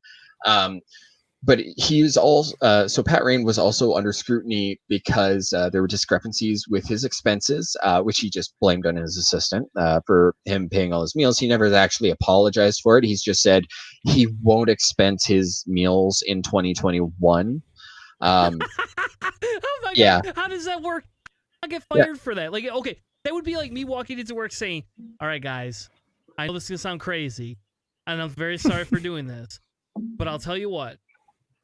I stocked up on a bunch of food. Like, I bought a half a cow, a half a pig. I bought a bunch of canned foods. I bought a bunch of bottles of wine and a bunch of whiskey. And I got it sitting in my basement in my freezer, and it's only for because we can't go out to eat. So it's only for when I have meetings with clients at my house.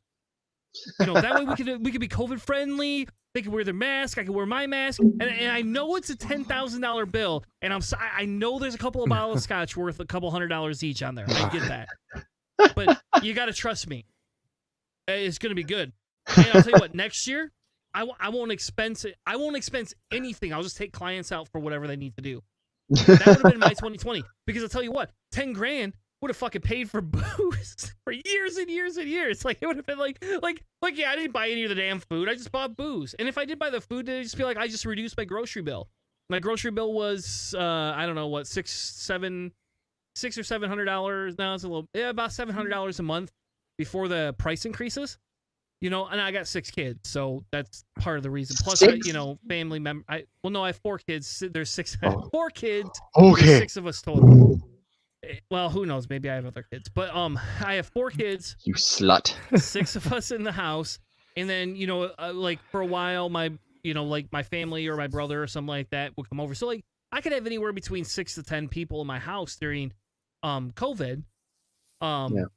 And so like the idea would be is like 10 grand would easily, like, think about it. That's like once a month. No, that's not even once a month, like since COVID started. Like I could just reduce all sorts of bills, and then I'll just say in 2021, I'm not going to do anything because, oh, by the way, in 2021, we still can't do shit. Yeah. It'll be halfway through the year before that guy even has to worry about paying expenses out of his own pocket.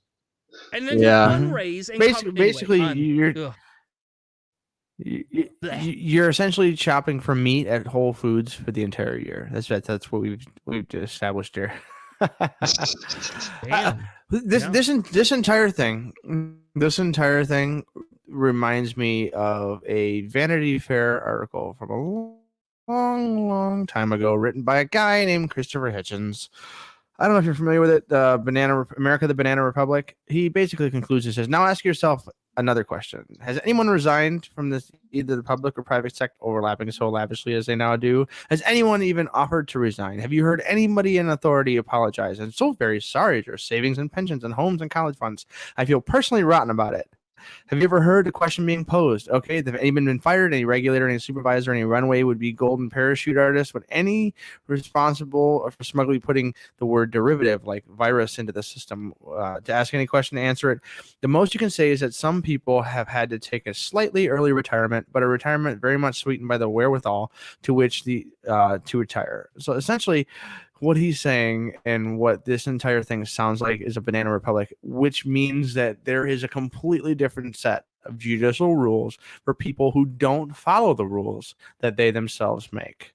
And I mean, in the US, we have a history of it. Like, we've almost perfected it.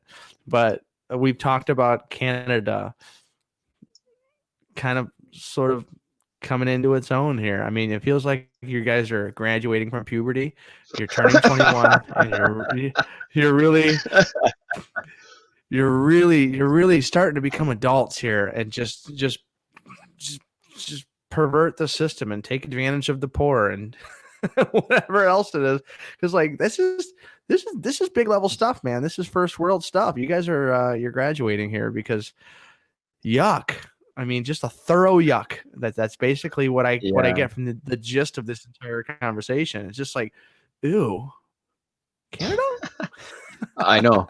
Well, I mean, if we're being fair, I mean, the guy I was talking about there, Pat Ray, and his businesses are in Texas.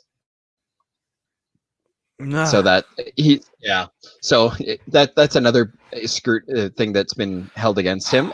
Is according to his expenses, they indicate that he's spent a lot of time away from his constituency dealing with more of his business dealings than actually governing. He's missed he's even missed a bunch of meetings and critical meetings for related to parties and his job as an MLA. Now he actually thinks that this is a good thing, simply because he feels that he will no longer have to toe the party line. And that he can oppose like the shutdowns and lockdowns. But there's actually a move to have him completely removed as an MLA by the people that he governs, because they're like, you're never here, you don't talk to us, you're not representing us, we want somebody else. So they're trying to find ways that they can have him recalled so they could have like a little by-election or whatever. Although we've got an election coming in a couple of years, so who knows if that'll even occur. How can you wait 2 years? Like, don't you doesn't it just scream like, fuck the world? I don't want to wait 2 years. I don't know. I mean, it does, but you guys had Trump. We have politicians in the U.S. Yeah, but that's we have politicians. That's standard. We couldn't recall Trump. Like, that's not as okay. How easy is it to recall one of these assholes? Like, that I'm actually not sure. Hang on. So that's your goal for the next week, is to figure that out and come back to me. Because like when you do like, in fairness, I'm not trying to be a dick, but when you do challenges, say like to recall a president, that's you don't do that. That doesn't work like that. Like, you cannot recall a president. You can impeach him and you can get him out of office, which we've already done twice now. Yeah. We can't get his ass out of office, but we've impeached his dumb ass twice. So you just, like, I asked that question because, like, when you look at lower, like, for example, Governor Whitmer, they've tried to recall her. They want to put her back on the vote earlier. That's something that's a lot more obtainable than recalling a president. And I don't think your MLA people are presidents in your world. Could be wrong. Not even close. But I'm Not pretty even sure close. Pretty Boy Trudeau is the closest thing you have to a president or the queen. I don't care what you want to pick. You know, I mean, you live in your dictatorship. I live in mine. Emphasis I don't know. on dick. I'm still jealous of their plastic money.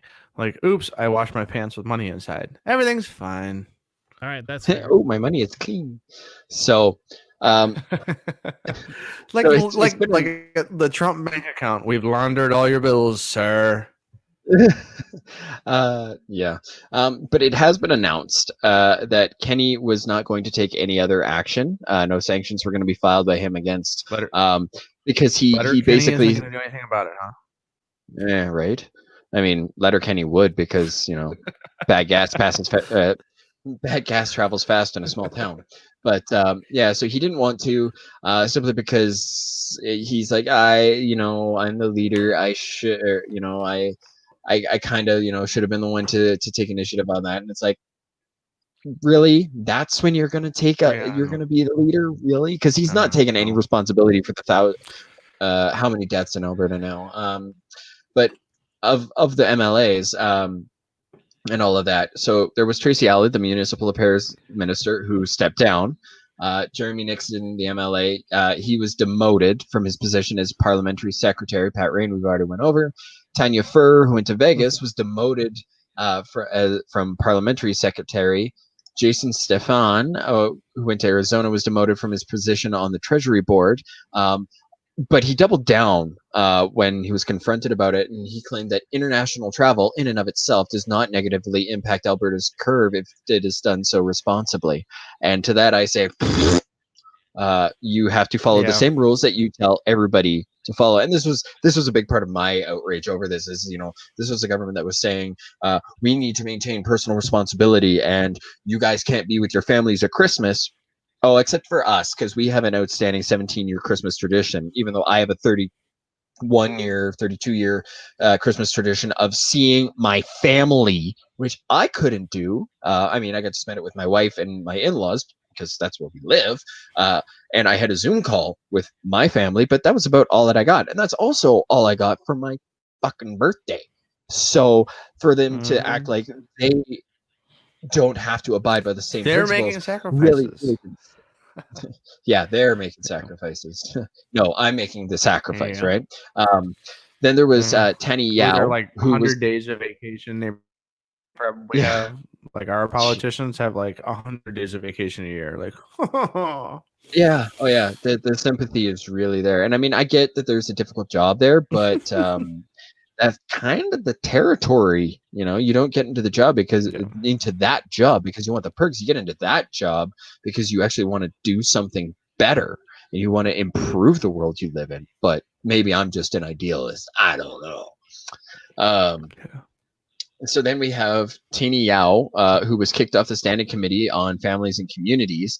And despite regulations that Albertans avoid non-essential travel, he did so because, again, like I said, he needed to disconnect after he worked really hard in 2020 to pass a single-page bill.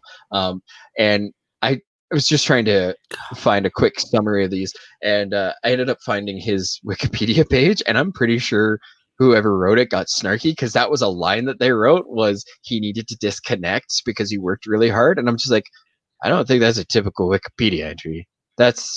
I liked it. I thought it was funny, but it was just a degree of snark.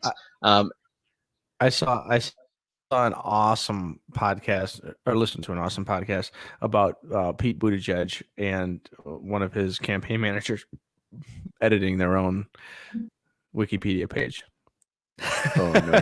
And same kind of thing. Like it's fundamentally absurd and awesome at the same time because like people judge he's the greatest thing ever, and it was a really really fun thing. Just like seconds later after like a presentation or whatever was given, and poof, those kinds of changes. And like I would assume that this guy's probably doing the same kinds of thing, or the person who was critiquing that politician was doing the same kind of thing. No kidding. And then the last name on the list was Jamie Huckabee, who was Kenny's chief of staff, who went to the UK. He has actually stepped down from his position as well. Yeah, so the time was argued that travel, while not legally forbidden, was important to protect the travel industry. Which no, you don't really need to worry about protecting that industry. It protects itself. It's Jeez. Well, it does sound like there's been some consequences. Like they stepped down from a lot of these positions. They were removed from they had no choice higher to. positions. They weren't removed from office. I know that's what I Yeah. mean, but like there was something. Like it's not just like, Yeah. hey, whatever, you were bad. Yeah, I think the one that Like, there was something, but was not because nearly enough. they knew. Yeah, I think the one that they did remove is just because they knew that they could lose a conservative seat if they let him stay. So they just pushed him to being an independent. And this way, if the citizens do push I think it's a by-election, or they do put forward the recall legislation here, that this way they could get another conservative in there who could just reclaim the seat and not make them look so bad. Because thankfully they are starting, like even their owners starting to turn against them. My grandmother, who's been a conservative supporter for over 40 years, and she and I had a bit of a conversation, and she told me that she wrote to her MLA because he had sent out a mailer to his donors or whatever and said, I didn't leave the country, and I followed the protocols. And my grandmother showed me the letter, and it was not pleasant. She was like, you do not deserve a pat on the back for being like everybody else. Like, I'm good. You did what you were supposed to do. Good. You don't get a cookie. And she ended up he ended up calling her. Some sass. Oh, my grandmother is the type that if you mugged her on the street, she would mug you back and then take you to your mother. So that's kind of what's happened in Alberta. That's awesome. I did include another link because I thought it was friggin' hilarious.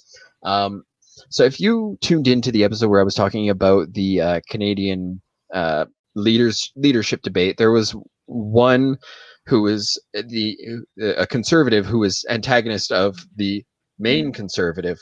So Maxime Bernier, who is like a French Canadian Gary Johnson, basically, if you can believe, libertarian or something.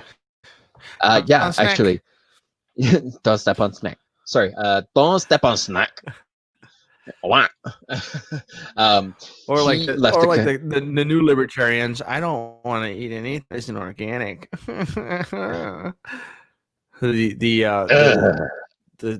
guy who was like in the horns and everything.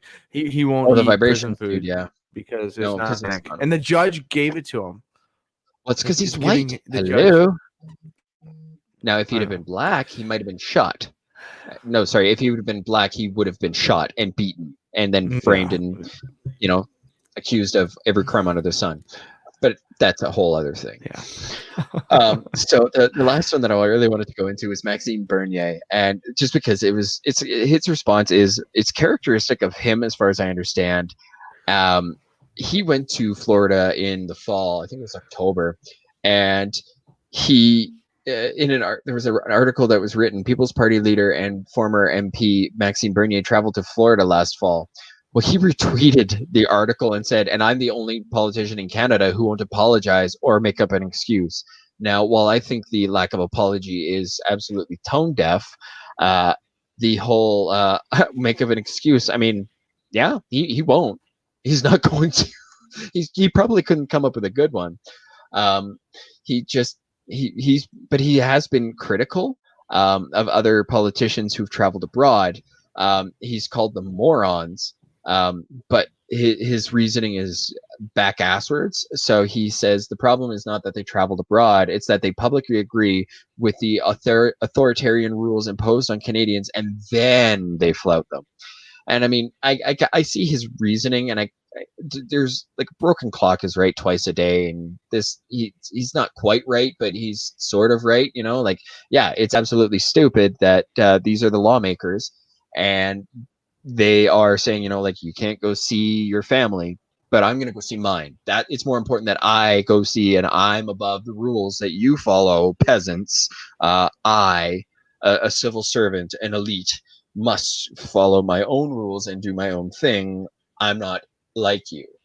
And that's, That's the big reason why this is such an issue, is because these are the people who told their followers, no, you can't go. You can't go do the things that you want, but I get to. You don't get to, but I get to because I told you not to.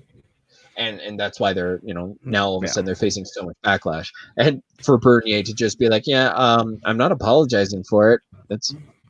I mean, at least he's not giving us a bullshit excuse. He's owning it. I wish that when you did something like that, you immediately got COVID. Oh, Like, I wish it was great? it's like, okay, I think this is not important. I think this is all a hoax. I think this is a big deal, or it isn't a big deal, whatever. And then you got it, just immediately forced to face the consequences of your actions. Unfortunately, a lot of cases that won't happen. So confirmation bias will be continued. I didn't wear a mask. I didn't think it was all a big deal. I never got sick. It was all fake. And like in a lot of these cases, these musicians doing that, it's going to reinforce a lot of that kind of stuff. It's frustrating because like I had it wasn't a good time, man. Like I can't tell you the last time I had like hallucinations and panic attacks when I'm trying to sleep and like all kinds of insanity, like hard time breathing. Like it would, and I like to think I'm a pretty healthy dude. And so like people that have any kind of consequences to like any health problems, like it's a big deal. And like it's frustrating when people just miss the point entirely and nobody they know. I finally, it's not like a good thing, but like someone inside my social realm passed away from COVID, an older, someone that, it's like, it just took one little thing that strong to do it. A lot of times it's like pneumonia or something like that. But like, these are really, intense sicknesses that are a really big deal. And I really wish that like young people and healthy people take it seriously, and politicians would. And in Canada, in the US or whatever, man, it's just like, God, there's got to be consequences. It's frustrating that like there isn't. I like to see that Canada is trying. The US, to be honest with you, like Rand Paul and all those guys, like they didn't learn anything. They got it, and they're like, whatever. Like it's just, I don't know. It's a level of frustration that I'm hoping 2021 will help work through, but I honestly don't know what the outcome is going to be like. I'm hoping it's better. That's all I got. Fair enough. Well, welcome back, Tanner. Yep. Let's unmute your mic. I've been here the whole time. I just been letting you guys have a conversation. I mean, like, in fairness, there's nothing either of you said that is shocking. And, sometimes it's good to let other people talk, and not be the only asshole voice on the show, I'll be nice. There you go. That's me saying I was being nice as much as you want to take it. So I mean, go ahead. Watching you, it looked like you were in the booth getting ready to spit something serious. So no, that's fair. I have a stand-up desk. All right, that should be my quick save. I have a stand-up desk I bought because my work. You move way more now that you have that. I do. Like it's so nice. You move way more. Hips don't hurt. I know. Like my boss messaged me the other day. She goes, "What is wrong with you?" And I was like, "I'm standing up." Like if I were in a meeting, I would be the guy at the board writing on the board. Like I volunteer for that shit, so I don't have to sit down the whole time. I hate sitting. I find it a pointless endeavor. I would rather be on my feet all day long, honestly. Like give me work where I can walk or stand up all day long. And I got spoiled because come on down to Cleveburg. I'll put you in front of a lathe for 8 hours and we'll see. Well, sure. Can you pay almost six figures? If you could do that, then I'll do that. If you're not gonna do that, fuck you. Yeah. I could go get a job at Gentex. I don't need to do that, dude. Well, you said you wanted to stand. You got to take a compromise if you want to stand. I'll tell you what. I'll get fat as fuck and sit if it means I can make 6 figures a year. I don't care. So whatever, man. Whatever makes me money, that's the job I take. I do not my job, and my buddy put it very eloquently, and I couldn't do this, but he basically said he would shovel shit if you paid him 6 figures a year. He don't give 2 fucks. like he'll do whatever you want to do to some extent for 6 figures a year. because the financial freedom for a lot of people that's pretty big. You know, like, and that's proof. That's proof that when you talk about economic equality and you give people like a living wage, like the reduction of stress and like comfort in life, like in all reality, like they'll be willing to do horrible things to have after 40 hours, you get to be like a healthy, happy person. Like, holy crap. So I don't know. My bringing in the quick saves for tonight. Mine, I had 2 links in here. One you've got up on here, GIMP. GIMP is the GNU's image manipulation program that I use for all the graphics that we do on the show. It's a really, really nice little basic program. It's open source. I totally support it and think it's an absolutely amazing amateur thing. It takes a minute to get used to and find the things. There's good tutorials and stuff online, but I learned of another one. So if you pull up the other link that I had in my quick save, is another program, and it's called Affinity. And so if you're one of those people who look at Adobe and you think, why should I sell you my firstborn child to be able to edit photos?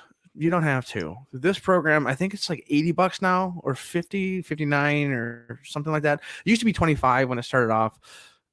This program, so the GIMP thing that I have is open source, and you can use it for the basics if you want to do some halfway decent stuff. This Affinity is going to be something that is going to be a little more professional. You're going to be able to do some really cool stuff, but not quite as much as like a subscription based service like the Adobe whatever stuff. So this is capitalism. If you want to spend actually work, right? This is capitalism on both sides actually working. You have a free software, a semi-upgraded software saying stop buying the only software that photo professionals use, and I would accuse that's what I'm trying to very do closely of using the professional software. Yes, I know. I'm actually gonna my wife with her photography business. My guess is that this the entire suite of the Adobe stuff that she uses is going to be something that, like, you know, the whole point of the subscriptions. Like, if you're a person that's looking, they have a suite. There's like a trinity, I believe. There's they call it. It has all of the Affinity, and there's a couple other ones. So essentially what they're doing is trying to make a competitive thing for the Adobe a little bit less effective as far as like the wide far end, really, really, really special tools. But if you're working on generalized stuff and some stuff, so like GIMP, if you want to be an internet hacker, if you want to be, you know, off the grid type guy, or if you just literally don't want to spend any money like me, you can get something that'll be a functional tool. You got to find your way around it and get into the bits. This Affinity thing is kind of a nice little thing. It's either as far as I know, it's a one-time purchase. It's like $50, $75, $80, whatever. And you get like one-time thing, you get the program. It's in your computer and you just rock and roll. And then there's some subscription-based services. There's tons of them. And some of those are good, some of them are bad, but like the option of a one-time purchase of a functional working thing, graphic editing, I think is a really cool thing. And I saw a couple of references and, like, you know, that idea of like, hey, there's some good stuff out there. Support these people that are kind of bucking the system and bucking the you know, pay to play and subscription based stuff. Like if you support that type of thing. So like if you wanted to do graphic stuff, so those are the two options that I think are the best options if you're going to be doing podcast stuff, or you're doing like social media stuff, or you want to edit your videos a little bit. It's a nice, easy way to do some cost stuff that's actually a really effective tool. Fair enough. Buddy, what is yours for the week?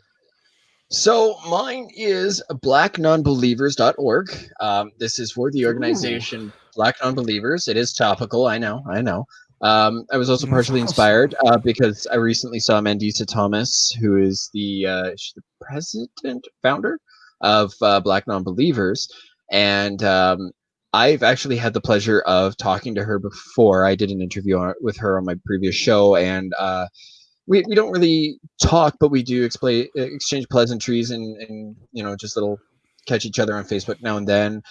She's an absolutely amazing and tireless human being, and any chance to talk to her is an absolute pleasure.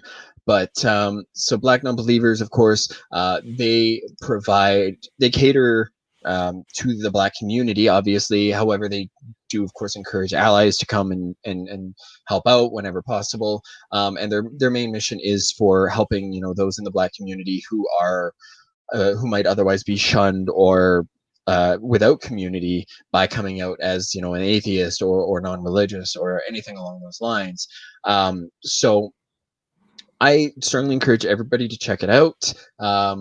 Again, Mendes Thomas was actually just on an episode of the Atheist Experience where they did a bit of a fundraiser for her. I think they raised over 10 grand for Black Non-Believers, which was absolutely fantastic. So yeah, that's beautiful, Mendes, man. That is awesome. Oh, it's absolutely fantastic. So give it a check. Look for any interviews with her or any of their members. It's absolutely incredible. And again, I realize it is topical, but if not now, when? Fair enough. And this is kind of a group that I have supported for many years as well. Like there's Bria. We met Bria years and years ago. She's actually out of Michigan. Yeah.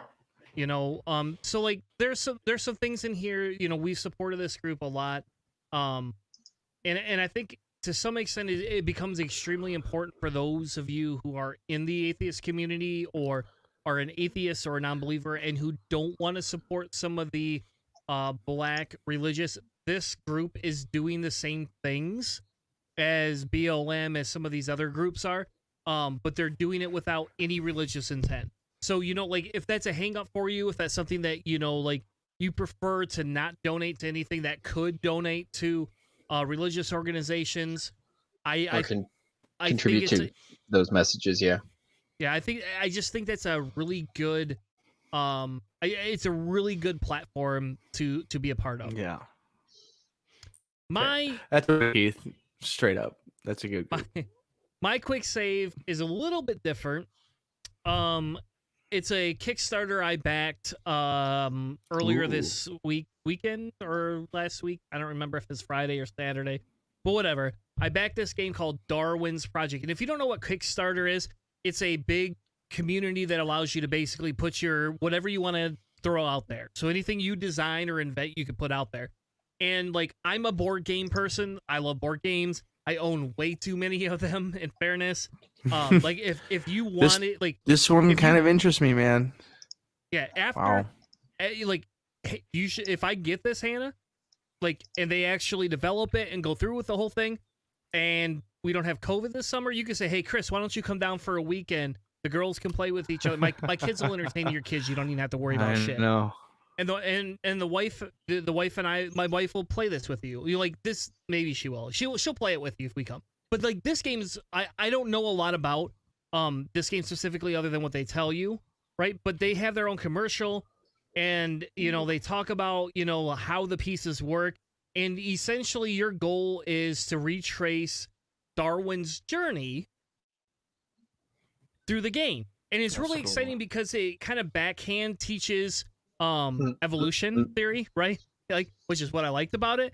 But at the same time, it has a high level of strategy, kind of puts a Catan style. If you don't know what looks Catan like is, Google it. But it puts a Catan style plus, like purchasing dynamic inside without it being a Monopoly based game. So if you like puzzles and you like to learn about evolution or just enjoy evolution, and you like a little bit of a random happenstance, this game's for you. My guess is that they're going to produce the project as, their goal was $36,000. But like, I don't know. Like I said, it's one of those things. If more people don't back it, this game will not get produced. So, how close are they to their goal? It was like they had 775 of 36 was their goal. Yeah. So my guess, they're guess gonna make is this that they're going to dude. produce it. So okay, so I just gotta stop you for a second there because I'm seeing your number and I was kind of confused because it looked like they had some arbitrary numbers up for like their goal and everything. And then I realized, oh crap, that's in Canadian bucks. So they've raised almost $1 million Canada bucks. Yeah, so the Oh idea my here goodness. is like with the Kickstarter is you can whatever you select whatever reward you want. So like if you want the collector's edition, you Yeah. can get this. You know, like this is the base There's copy. a lot Like, of stuff I'll be going on honest, in this game. yeah, I backed the base copy of it because like I don't know if I need some of these other things, but like you know, like some games they have like dual versions where you can back it twice and get 2 copies of the game. And I usually I do that because then I just buy it for my brother and he gets it for Christmas or for his birthday. Like, that's how it works. Like weirdly enough, we both own Kickstarter games. Like, anyway, whatever. But this project kind of inspired me. Like It's it was still, like of all the games that you've talked about, as far as like gaming and board gaming and stuff, this is the first one that I've like legitimately. I think I kind of want this one. Like I think I want to dive in. Want to play with all the little tiny tidbits and 800 pieces that looks like there's in that game. Looks like a good time. Yeah. And so like you could go ahead and after this if you want, go ahead and back it, Hannah. Like you could back it and they'll give you email updates and it takes forever for the damn thing to come out. But I'll tell you what, every game that I backed that has come to fruition has been worth it. I've never paid money for a game that has come to fruition that I don't enjoy. Who's the guy that we used to talk to? Jeff E, right? We used to talk to him every once in a while. Jeff D, I believe it was. He's a game creator. Talked to him a whole bunch of stuff. He's a game creator out of Texas. But his are a little different. His are more role-playing style, but whatever. I mean, same concept, same idea. It's not anything different in that aspect. But again, I encourage people to check out the Kickstarters if you want a good way to support local, community-based type things. That's what this is. And like, I messaged my local atheist group and I was like, hey, here's a game. You guys should buy it for the library. Not that we can meet in person, but hopefully within 6 months we will fucking be able to do that again. If enough people get vaccines, phone people. So I don't know, folks. I think we're kind of at the end of the show. Thank you all so much for joining us tonight. It's been an amazing journey. We've had a good time not talking too much politics, other than Keith's bullshit. But for the most part, we've been pretty good. That's Canadian. It politics, doesn't count. I talked about dirt. We did. Upcoming episodes, we're looking at doing the history of insurrection, and how other countries have done it. We also have an update from Abby coming up here recently, and we have an interview that is hopefully being solidified this week or late next week with Corey Johnson, the guy that runs 3 podcasts and has 7 jobs in Canada, and hopefully Keith will solidify that so that we can make that announcement as well. But with that being said, if you want to join us over on our Patreon, you can see our after shows content.